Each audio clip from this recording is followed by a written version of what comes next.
puro galit na lang ang laman ng puso mo? Yung galit ko nga yung bumubuhay sa akin eh. Otherwise, matagal na akong patay. Good, Hana. Magpakalunod ka lang sa pagkawala ni Billy dahil ikaw ang magiging daluyan ko ng galit kay Christy. Anong ginagawa niyo dito sa isla? Kinukulong mo nila kami dito. Bakit? Kasi umasama siya. Sino ang masama? Si Tita Shaira po. Audrey? Hindi Audrey yung pangalan niya. Siya po si Tita Shaira. Siya po yung sinasabi po namin nagpakidnap po sa amin. Gusto ko ma-acquire lahat ng detalye ng property na nabili ni Christy at Tanan. Bakit? Hindi ko pwedeng hayaan na makatikim sila ng kahit konting tagumpay. Sige, aminin ko nagsinungaling ako sa'yo noon. Ano pang kailangan mong gawin? Gusto ko iparana sa kanila yung sakit na pinaranas nila sa akin. Yun yung reason ko bakit ko naisip na kunin yung mga batang yan. Kasi yung mga magulang nila ang sumira sa buhay ko. Sana maintindihan mo ko. I am trying to understand you, believe me. Pero obvious naman na ginamit mo lang ako. Ginamit mo ko, pati ang resources ko, para magawa mo tong paghihiganti mo. Okay, fine. Sige. Inaamin ko. Ginamit ko resources mo, fine. Itong bahay mo, pera mo, mga tao mo, sige, ginamit ko. Pero ikaw, Franco, hindi kita ginamit. Franco, mahal kita. Ano pa ako maniniwala sa'yo? Dahil yun yung totoo ko. Franco, mahal na mahal kita. Kailangan ko lang talaga gawin to. Kailangan ko lang maghiganti. Para matapos na to. Para makamove on ako. Para maging malaya na tayo dalawa. Please, intindihan mo na ako. Please. I'm confused. Hindi ko alam. Si Audrey, ang babaeng mahal ko, ang kilala ko. Itong si Shaira, hindi ko kilala.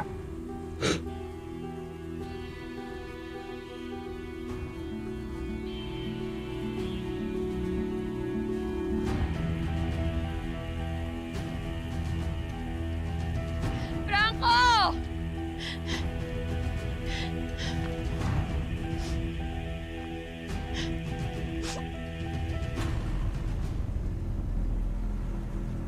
Ate Billy, malapit na tayo maging free. Makikita ko na sila Lola, Daddy, gusto po si Mommy. Kanina lang iniisip ko kung anong ginagawa niya. Ngayon, makikita ko na siya. Mayayakap. Sorry. Alam mo ako din. Gusto ko na makita si Mama Hana eh.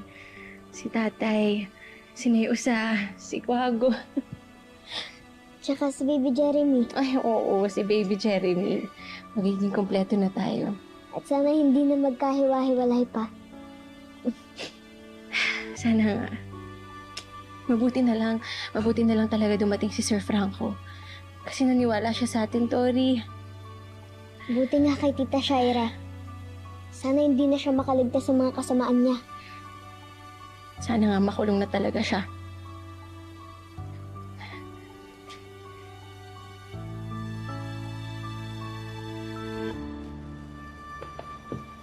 Yan yung floor plan ng school nila, Christy. Gusto ko kabisaduhin mo para malaman mo kung paano mo isasabotahe. Malinaw ba usapan natin? Malinaw na malinaw. Good. Thank you, Omar. You may go.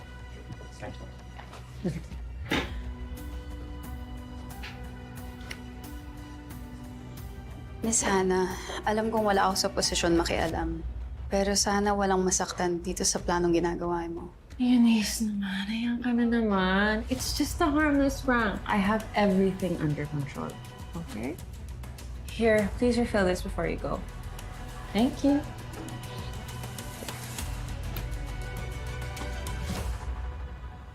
Alam mo anak, natutuwa ako na nakikita kita ngayon na masaya. Parang bumabalik na sa dati ang buhay mo, ha? Basta po para kay Jeremy, ma, kahit ano pa pong pagsubok ang dumating. Pero yung si Hana, ha? Dapat itigil na niya yung pananabutahe sa'yo. Masyado ng malaking perwisyong ginawa niya sa'yo. At hindi lang sa'yo, sa ating lahat. Okay lang sana kung ako ang atakihin niya. Pero wag na wag siyang magkakamali na idamay kayong pamilya ko. Hindi ko talaga siya mapapatawad pag ginawa niya yon.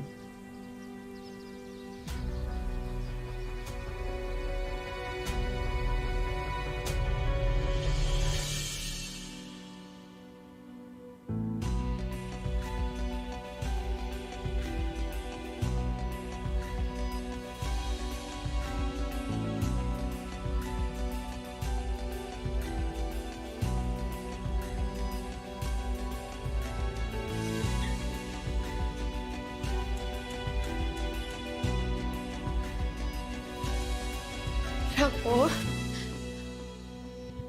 Love, please, kausapin mo na ako. Hindi ko kayang mawala ka. Kausapin mo ako, sabihin mo na lang kung anong kailangan kong gawin para mapatawad mo ko, please.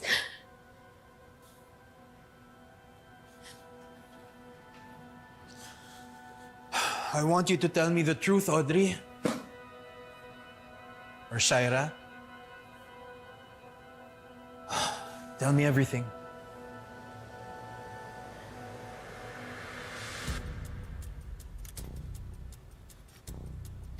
Ano ang atraso ng mga tao to sa'yo? At gusto mo sila gantihan ng ganito katindi? Wala akong pakialam kahit anong gawin ninyo sa babaeng yan. Basta gusto ko siya mawala sa buhay ko. Buntis ako. Tayong tatlo ng anak natin, we belong together. Tayo na ang pamilya ngayon. Franco, gaya ng ibang babae, nagmahal din ako. Pinalabas mo akong baliw. Para yun sa ikakabuti mo. You will stay here with your family forever. Pero niloko niya lang ako. Sinira mo ang buhay namin mag-asawa? Kayo ni Leo na may gawa! Inabandon na niya ako. Me and my son.